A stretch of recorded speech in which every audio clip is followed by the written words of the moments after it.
Silicon Valley. It's one of the most famous and richest areas in the United States, home to thousands of tech companies, including giants like Apple and Google. But just a few years ago, if you traveled down Interstate 101 in San Jose, you would have been surprised by the view from the roadside.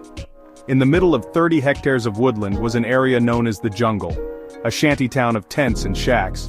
It was one of the largest homeless encampments in the USA with over 200 residents. The Jungle was a place where hundreds of people, driven from their homes by skyrocketing rents and stagnant wages, were forced to carve out an existence on the fringes of society.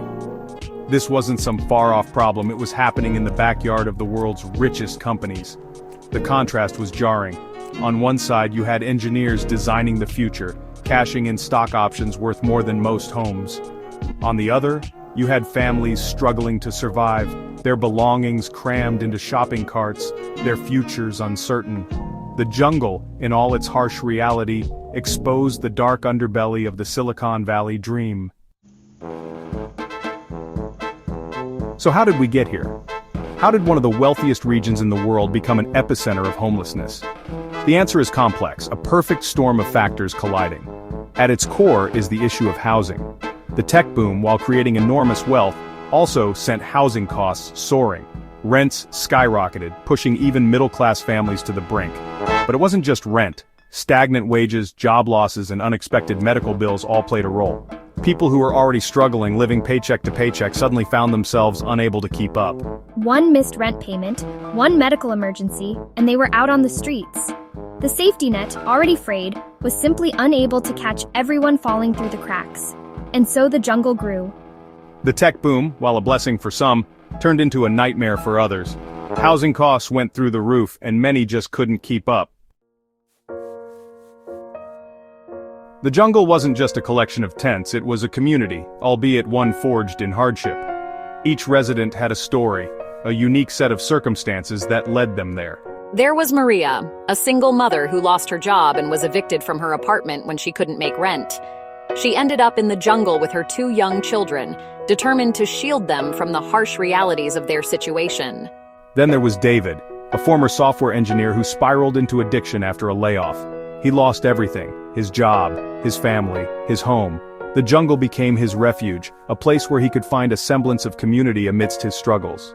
These weren't just statistics, these were real people, each with hopes, dreams, and fears. The tragedy of the Jungle is compounded by the fact that it was entirely preventable.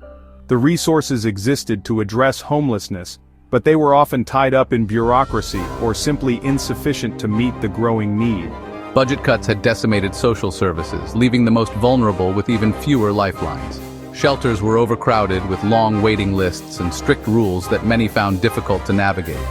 The lack of affordable housing was a glaring issue. While luxury condos sprouted like mushrooms, affordable housing options remained scarce. The result was a system that seemed designed to keep people trapped in a cycle of poverty and homelessness. The Jungle, in many ways, was a symptom of a much larger societal failure.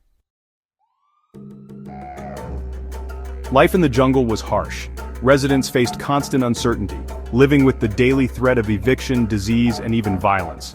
They lost their privacy, their possessions, and often their dignity.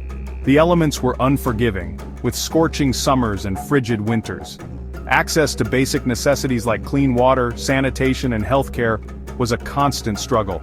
Yet amidst these challenges, the residents of the Jungle exhibited remarkable resilience. They formed their own communities, supporting each other, sharing resources, and looking out for one another. They organized cleanups, created makeshift schools for their children, and even established their own systems of governance. The Jungle, for all its flaws, became a testament to the enduring human spirit, the ability to find hope and community even in the darkest of circumstances.